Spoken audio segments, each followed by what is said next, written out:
Talking about Shafiq, who is the former Egyptian prime minister under Mubarak, he still has a lot of support. I mean, a lot of people were shocked that he actually got to the runoff. Does that mean that there's still a lot of people in Egypt who are actually favorable or supporting the old regime? So if you think that the elections were completely transparent, you have some questions to ask, because not only he got 20%, but if you look at all the other, Amr Musa, he also got almost 20%. So it means that approximately 45 to 50% of the Egyptians are still supporting the old regime. So all this to come to this result is strange. And then you see how the candidates were put. You know, Omar Suleiman being inside, and then they removed him and they kept Shafiq as someone who is running. My sense of all this is that we are not dealing with a transparent process. We are dealing with calculation.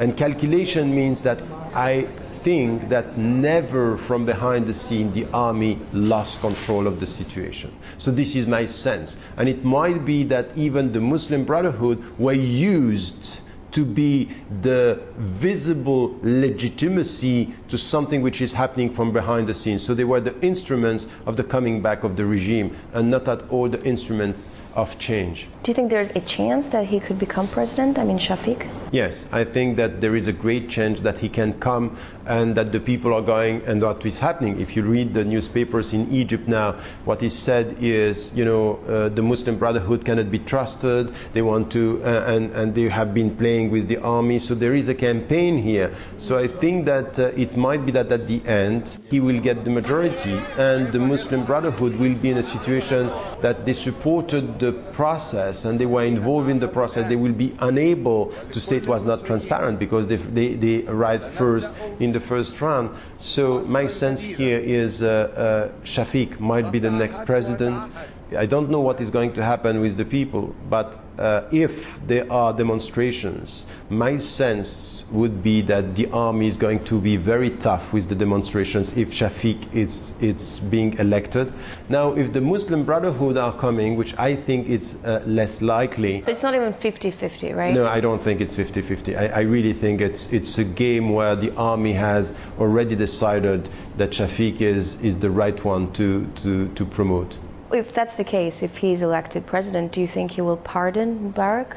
I think that this business about Mubarak is quite strange because the people are not reading the rules. What is known now is, you know, all the others have been acquitted and then nothing against them. And he is 83. And there is a rule in Egypt, beyond 84, you can't be condemned. So you are going to be left. And now they are appealing against this condemnation, and he is 83. It's very likely that it will take 1 year and he's going to be lost in the whole process. So I think that this kind of condemnation is much more a symbol to show that we are doing something against Mubarak, but as to the implementation, they are keeping safe all the interests. Because when we speak about the army in Egypt, we are not only speaking about power and military power, we are speaking about huge economic interests, because the army is very, very involved in many contracts, many economic interests. It's huge, and this is in fact the very essence of corruption in Egypt. Tariq Ramadan, thank you very much for listening to you. Thanks.